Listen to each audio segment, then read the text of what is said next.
Salut les petits loups, j'espère que vous allez bien. Alors aujourd'hui on se retrouve en compagnie de Mathieu de la chaîne Le Coin du Bis. Mathieu, je te laisse te présenter, expliquer un petit peu ce que tu fais dessus. Alors j'ai donc une chaîne qui s'appelle Le Coin du Bis qui a je crois 2 ans, sur laquelle je présente des films qui sont un peu hors normes, un peu à part, qui moi me fascinent. Donc essentiellement du cinéma de genre avec des petits budgets qui ont été un petit peu mis à l'écart au moment de leur sortie par la critique de l'époque, et j'essaie d'en parler du mieux que je peux pour essayer de faire en sorte que ces films soient un peu redécouverts. Et du coup c'est vraiment bien que tu sois avec nous aujourd'hui puisqu'on va parler de la programmation du Festival des Hallucinations Collectives qui a lieu le 27 mars jusqu'au 2 avril. Du 27 mars jusqu'au 2 avril, donc ici à Lyon. Voilà, on va examiner un petit peu la programmation, nous donner un petit peu notre ressenti, nos petits conseils, etc., etc. Donc la programmation, elle s'axe sur plusieurs parties. Déjà, il y a des avant-premières, donc de petits films, voilà, souvent de genre, pas vraiment distribués. C'est souvent la seule chance de voir ces films-là en salle. L'année dernière, je pense par exemple à Prevenge qu'on a eu et qui a jamais eu de sortie salle en fait en France. Donc voilà, c'est l'occasion de s'y intéresser parce que certains, vous n'allez pas pouvoir les voir autrement sur grand écran. Ensuite, il y a une thématique Sabbath Matter, voilà, typé film de sorcière. Une thématique à travers le miroir. Donc ça va être des films un petit peu plus comme un poisson hors de l'eau, des gens qui vont se retrouver dans un monde étrange dont ils ne connaissent pas les règles. Également, il y a une séance de court-métrage, il y a un cabinet de curiosité avec des trucs voilà, chelous et barrés, on va y revenir un petit peu plus tard. Il y a une carte blanche à Fabrice Duwels cette année. Donc Fabrice Duwels, réalisateur de Message from the King, Alléluia, Vignane, Calvaire. Et puis on a la séance film d'amour non simulé. Qui va passer je crois à 21h ou 21h30, donc on ne sera pas obligé d'attendre une heure impossible pour on assister à ça. Donc voilà, du coup, toi, ton ressenti global par rapport à cette programmation, par rapport à cette année, parce que c'est quand même donc c'est la 11e année. La 11e, ouais. Alors mon ressenti, c'est que, comme tu l'as dit, c'est la 11e année qu'on a ce festival. Et en fait, c'est, je crois, la première année où je me retrouve face à une programmation dans laquelle je connais pas forcément énormément de films. Je crois sur toute la programmation, je dois en avoir peut-être 2 en DVD chez moi. Le reste, il y a quelques titres que je connais ou que je reconnais, mais la plupart c'est des films qui sont extrêmement rares. Et c'est ça moi que j'aime vraiment avec ce festival, c'est qu'à chaque fois les claques que j'imagine me prendre en voyant tel ou tel film, bah finalement elles viennent d'autres films, et c'est ça vraiment qui moi m'intéresse, c'est d'être surpris et de découvrir en fait des films qui vraiment sortent de l'ordinaire, des films qui peut-être sur le papier m'intéressaient pas plus que ça, alors qu'en fait c'est ces films là dont je vais me rappeler après coup quoi. Et cette année j'ai l'impression qu'ils ont peut-être pas épuisé le stock au bout de 10 ans, mais ils sont allés chercher des trucs encore plus obscurs que ce qu'il pouvait y avoir les années précédentes. Les années précédentes, il y avait toujours un grand classique du cinéma bis. On avait Maniac, on a eu Cannibal Holocaust, on a eu Schizophrénia, on a eu des gros films en fait qui sont assez connus. Cette année, c'est un petit peu moins le cas, mais j'ai envie de dire tant mieux parce que il y a vraiment une découverte quoi. Ça laisse plus de place à la découverte. Ouais. Et du coup, alors on va regarder un petit peu ce qu'il y a en avant-première. Il y a quoi comme titre qui t'a un petit peu retenu l'attention? Alors, dans les avant-premières, il y a déjà Tigers Are Not Afraid, qui est reparti, je crois, avec le Grand Prix au PIF cette année, si je dis pas de bêtises. Donc ça, à mon avis, c'est peut-être la séance à surtout pas rater. Motafukaz aussi, dont tu avais parlé, je crois. Ouais, Motafukaz, que j'avais vu à Annecy l'année dernière déjà. Radius, où apparemment il faut en savoir le moins possible, c'est-à-dire qu'il faut même pas regarder la bande-annonce parce que moins on en sait, mieux ça vaut. Et le film de clôture, parce que systématiquement le truc à surtout pas rater pendant ce festival, c'est le film de clôture. Ouais. L'année dernière c'était Tunnel. C'était Tunnel qui était vachement bon. Ouais. Parce que peu importe le sujet, peu importe le film, moi ça m'est arrivé d'aller à des séances de clôture en n'étant pas forcément intéressé par le film en question. Il y avait notamment quelques années en arrière une double séance avec Goal of the Dead. Le foot, je m'en fous. Mais le foot avec des zombies. Mais le foot avec des zombies, c'est un peu mieux. Et en fait, les 2 films étaient très très bons, quoi. Du coup, voilà, c'est vraiment la séance où il lâche un petit peu le truc. Ouais, parce que là, Downrange, bon, moi j'ai maté la bande-annonce, quoi. On a l'air d'en prendre plein la gueule, quoi. Donc c'est l'histoire de mecs qui se sont arrêtés au bord de la route et qui se font sniper par un gars qui est dans un arbre. Et donc pendant 1h30, c'est comment ils vont pouvoir s'en sortir en se faisant tirer dessus, quoi. Ouais, donc, puis le réalisateur, je crois que c'est Ryuhei Kitamura, qui avait fait Versus, qui a fait Midnight. Ah oui, d'accord. Midnight Train. Donc c'est pas forcément un gars qui fait dans la dentelle, donc c'est pour ça, à mon avis, ça va être un truc à pas rater, quoi. Ok. Moi, il y avait aussi Three Feet Balls and Soul, là. Le film donc c'est un film japonais, je crois, une première européenne. Bon, après, voilà, c'est mon côté, j'aime les films japonais un petit peu barrés, où ça a l'air de partir grave en couille, de parler de voyage temporel, boucle temporelle, etc. Ça a l'air assez ouf, quoi. Et puis il y en a un autre avec Ellen Page. Je me demande si c'est pas The Cured. Ouais, je crois que c'est The Cured. Donc un film de virus, donc avec Ellen Page. Pourquoi pas, quoi, tu vois. Ça interpelle, on va dire. Ouais, ça me fait surtout penser aux jeux vidéo, là, quand on sort à toutes les sauces, là, dès qu'il s'agit de contamination. Last of Us. The Last of Us, voilà, où il y avait déjà un personnage qui ressemblait un peu à Ellen Page. Oui, c'était inspiré d'elle. Bon, franchement, j'ai vu la bande-annonce, ça avait l'air de ressembler à Last of Us. The Last of Us, c'était vraiment un truc qui revenait très, très à la nature et tout. Ouais. Là, on n'est pas du tout là-dedans, mais... Enfin, les bandes annonces, vraiment, je les ai survolées, quoi. Donc, j'espère que ce sera pas ça. Si c'est pas ça, bah très bien. Mais ouais, pourquoi pas. Ouais. Ah oui, on n'a pas parlé, il y a aussi le film d'ouverture, Une prière avant l'aube, qui nous intéresse pas plus que ça tous les deux, malheureusement. Film de boxe dans les prisons thaïlandaises. Donc, non, mais ça peut y avoir... Voilà, si t'aimes la boxe, c'est vrai que nous, c'est peut-être pas forcément notre truc, mais si t'aimes les films de sport, les films de boxe... voilà, en plus dans ce contexte carcéral, ça peut avoir son originalité. Ni l'un ni l'autre, mais encore une fois, les plus grosses claques que moi j'ai pu prendre aux Alus, c'est des films qui à la base m'intéressaient pas plus que ça. Donc, open-minded. Voilà. là je focalise un petit peu sur ce qui m'intéresse, mais encore une fois, je suis sûr et certain que le film qui va me marquer cette année, c'est pas forcément un des films que je vais attendre. Ouais. Donc, mais en gros, les 3 recos qu'on pourrait faire, du coup, bon, sans avoir vu tout, machin, ce serait Downrange, Mutafukaz, enfin lui je l'ai vu, je sais qu'il faut le recommander, et puis peut-être Tigers Are Not Afraid, qui serait vraiment les gros trucs. Donc après il y a la thématique film de sorcière, The Lord of Salem là, de Rob Cohen, enfin ouais, pas dans le Rob Zombie. Rob Zombie de Rob Zombie. Toi tu l'as vu? Moi je l'ai jamais vu. Je l'ai vu, et il faut vraiment y aller en se disant que ça sera pas du tout la même chose que ce qu'il avait pu faire précédemment. Enfin, les 2 films avec la famille Firefly. Donc avant, c'était Devil's Reject, La Maison des Mille Morts, et puis celui-ci, oui. Il y avait les 2 films, les 2 remakes d'Halloween. Donc c'était des films quand même assez énervés, qui sentaient la crasse, le sang, la sueur, tout ça. Là, on est un petit peu sur autre chose, et du coup... c'est un peu mitigé. Ouais, je suis un peu mitigé. Mais après, je pense que le fait de l'avoir vu sur un petit écran, ça a peut-être joué aussi dans ma déception à l'époque. Parce qu'il y a des plans qui sont juste magnifiques, il y a une ambiance qui est très particulière. Et je pense que vraiment, le fait de le voir sur un grand écran de cinéma, ça fera peut-être un petit peu réévaluer l'impression que j'ai pu avoir. Et puis après, dans la sélection sorcière, il y a un autre truc, toi, qui te... alors moi il y en a 2 que je veux voir, c'est Baba Yaga, parce que celui-là je le connais pas du tout. Kist, en fait j'ai vu un article sur un site qui s'appelle Chaos Rain, qui est à mes yeux une espèce de bible absolue pour tout ce qui est film qui sort de l'ordinaire, que je recommande vivement. Et qui avait fait une très bonne interview de Pascal Logier. Ouais. Et donc du coup voilà, j'avais vu une critique de ce film, et quelques jours plus tard, donc je vois qu'il est programmé aux Alus, et donc j'ai pas voulu en savoir plus que ça. J'ai à peine vu quelques images, j'ai pas regardé la bande-annonce, et du coup je vais y aller juste avec les louanges que j'ai pu lire sur le film en question, sans chercher forcément à en voir plus, quoi. Puis alors moi sinon, j'étais pas mal intéressé par Season of the Witch de George Romero.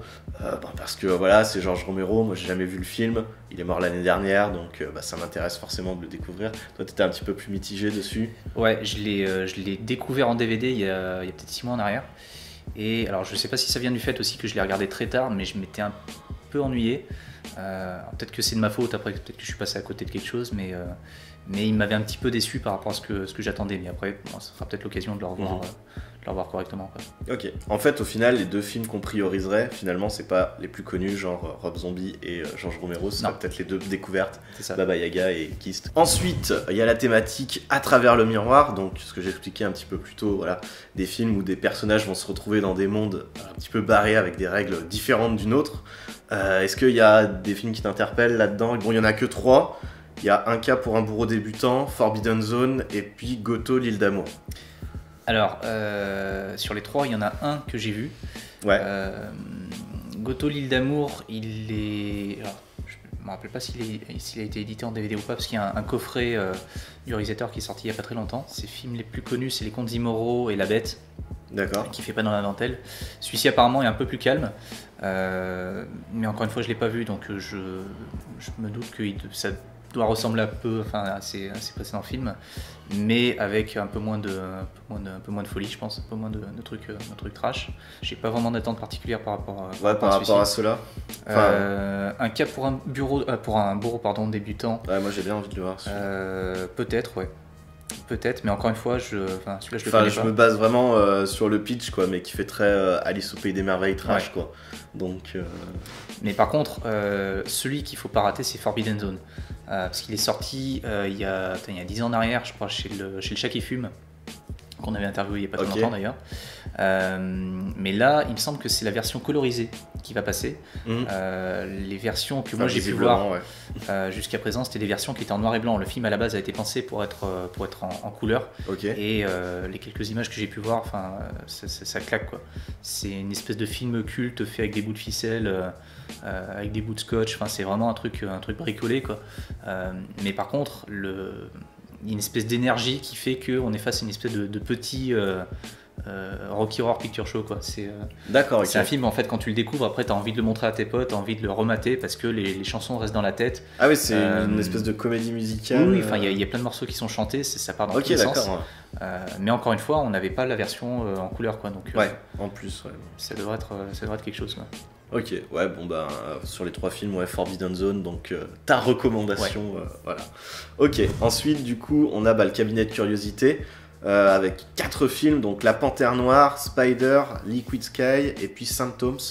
Toi, t'as vu La Panthère Noire, toi, c'est ça? Oui, celui-là, je l'ai pas mal pensé, parce que j'ai fait une vidéo il y a peut-être 6 mois en arrière, sur les psychokillers, et justement, c'est un film de psychokiller, et c'est un film qui est très froid, très glauque, mais c'est pas non plus du même niveau qu'un Schizophrénia, par exemple. Par le passé, en fait, dans les alus, il y a eu pas mal de films de psycho-killers qui sont passés. Il y a eu Maniac, il y a eu Schizophrénia, mais La Panthère Noire, c'était peut-être celui qui manquait, mais c'est pas non plus le plus facile d'accès parce que vraiment c'est extrêmement froid, quoi. Après, c'est basé sur une histoire vraie, et c'est raconté vraiment sans fioriture, sans effet de mise en scène particulier ou quoi. C'est vraiment l'effet, quoi. Et du coup, c'est pas le film le plus joyeux du monde, mais par contre, c'est un film qui est assez impressionnant, quoi. C'est une espèce de film maudit aussi qui a été dégagé de l'affiche à l'époque, qui a été limite perdu pendant 40 ans, c'est-à-dire que très peu de gens l'avaient vu. Le film, aujourd'hui, a été ressorti en DVD, mais encore une fois, même le DVD est assez rare, quoi. Je suis très content de l'avoir, mais on n'est pas nombreux à le posséder, quoi. Donc, sur un petit écran, c'est assez impressionnant. Sur un grand écran, je pense que ça va l'être encore plus. Faut juste ne pas s'attendre à se prendre la même claque qu'avec un Schizophrénia, mais par contre c'est un film encore une fois assez rare, donc rien que pour ça mérite le déplacement, quoi. Après Liquid Sky et Symptoms, on peut pas trop en parler, on les a pas vus ni l'un ni l'autre. Enfin, il n'y a rien qui nous a interpellé vraiment plus que ça. Après, on peut être surpris.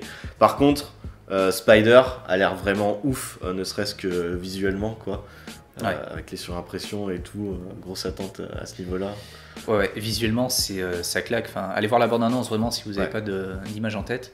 Mais ça a l'air d'être complètement fou. Il y a une scène avec une araignée géante, je crois. Enfin, rien que pour ça, moi, je vais y aller. C'est un film russe, je crois, de mémoire. Ouais. Oui, c'est ça. Et généralement, c'est le genre de truc que moi, j'aime bien découvrir parce que c'est pas forcément un cinéma qu'on connaît énormément en fait en France. Il y a quelques classiques comme ça qui arrivent de temps en temps à popper à droite à gauche. Enfin, je pense à Requiem pour un massacre aussi qui était passé aux Alus il y a quelques années en arrière et qui était une séance assez mémorable. Donc c'est pour ça, moi j'espère vraiment retrouver un petit peu ce genre de claque dans la gueule en fait qu'on peut se prendre avec ce type de film. Parce qu'encore une fois, celui-ci je le connais pas et les images, ça te hurle juste une chose, c'est fonce. Ouais. fonce regarder le film quoi. Ok. Ensuite, il y a la carte blanche à Fabrice Duvelt, donc avec Péché mortel, Breaking the Wave de Lars von Trier et puis L'Inconnu de Todd Browning. Alors L'Inconnu, il me semble que dans l'édition collector de Freaks, il y avait un deuxième DVD et dans ce DVD tu avais donc L'Inconnu. D'accord. Et L'Inconnu de mémoire c'est... Parce qu'il est court, je vois il fait 1 heure. Oui, c'est à peine 1 heure. C'est un gars qui bosse dans un cirque, qui n'a pas de bras et qui tombe amoureux qui n'a pas de chocolat non plus, et qui tombe amoureux en fait de la fille avec qui il lance des poignards ou je sais pas quoi. Et en fait cette femme ne supporte pas d'être touchée. Et lui en fait il va essayer de faire en sorte de se rapprocher de la fille, sachant qu'il y a aussi une troisième personne qui vit en milieu. Et c'est une espèce de mélodrame qui vire par moments dans le fantastique au niveau de l'ambiance. Mais qui est sidérant quoi, j'en dirais pas plus. Si vous aimez Freaks, si vous aimez Todd Browning, celui-ci, surtout le ratez pas quoi. Donc ensuite on a la grosse soirée qui se passe à peu près au milieu du festival. Donc c'est une soirée spéciale Corée avec 2 films. Alors Welcome to Dong Magol. Ah putain, je pourrais pas le dire ça. Tu le prononces comment moi toi? Voilà, vous aurez à l'affiche, tout ça, voilà. Et puis The Fake. Donc The Fake qui est un film d'animation réalisé par le réalisateur de Dernier Train pour Busan, qui avait aussi fait Seoul Station, donc qui était justement un petit peu un spin-off de Dernier Train pour Busan, donc qui se passait à Séoul, qui revenait sur les mêmes événements, la même épidémie de zombies, mais qui partait sur une autre histoire. Là, The Fake, c'est totalement autre chose. C'est un film qui a été fait avant, je crois qu'il date de 2013. Et a priori, c'est une grosse claque. Nous, on l'a pas vu ni l'un ni l'autre. Toi, t'es peut-être moins fan d'animation que moi. Mais et puis tu trouvais l'animation de Seoul Station assez pauvre, un truc comme ça. Ouais, je suis pas vraiment plus fan que ça des animés en fait, où l'animation est un petit côté un peu saccadé quoi. Ouais, bah après c'est qu'ils ont pas les mêmes moyens que les studios japonais, enfin voilà, c'est pas Ghibli quoi. Mais après vraiment si l'histoire elle est folle et que je suis emporté dans le truc, on s'en fout quoi. Donc visuellement ça m'attire pas plus que ça, mais je fais confiance en fait au film et au retour que je peux avoir sur le film. Ça, a priori en fait l'histoire c'est un espèce de devin d'Astérix, mais en version trash quoi, donc sur un gars qui arrive dans un village et qui commence à répandre des fausses rumeurs et des fausses prédictions, et voilà comment manipuler les foules, ça s'inscrit un peu dans cette thématique quoi, j'ai l'impression, donc ça peut être vraiment sympa. L'autre Welcome to Dong Magul, moi j'en ai moins d'écho. Mais bon, film coréen, moi c'est toujours bon à prendre pour moi. Je suis rarement déçu. Il me semble je sais plus où est-ce que j'ai lu ça, mais il y a une comparaison entre ce film et Save the Green Planet, qui avait aussi été projeté aux Alus il y a quelques années en arrière, et qui était une belle claque. Donc si le truc il est de qualité en fait équivalente, qui serait dans le même genre, qui partirait sur du fantastique ou tu sais pas, pas du tout, non je sais pas, c'est Save the Green Planet en fait, il rentre dans aucun genre en fait, c'est ça, ça part tellement en vrille que c'est tu peux pas le catégoriser quoi. Mais par contre celui-ci apparemment a l'air d'être aussi fou et aussi barré bon, en fait. quoi. Donc partant de là on y va quoi. Ok, bon bah de toute façon ça marche. Et puis donc moi, dernière recommandation, c'est vrai que c'est La séance généralement qui est un peu boudée, c'est la compétition de court-métrage. Moi j'adore voir des courts-métrages, surtout comme ça en salle, parce que souvent je trouve que les réalisateurs de courts-métrages ils s'autorisent en fait toutes les transgressions possibles quoi. Et puis cette année, je me base sur la photo, mais visiblement il va y avoir des films de Robert Morgan.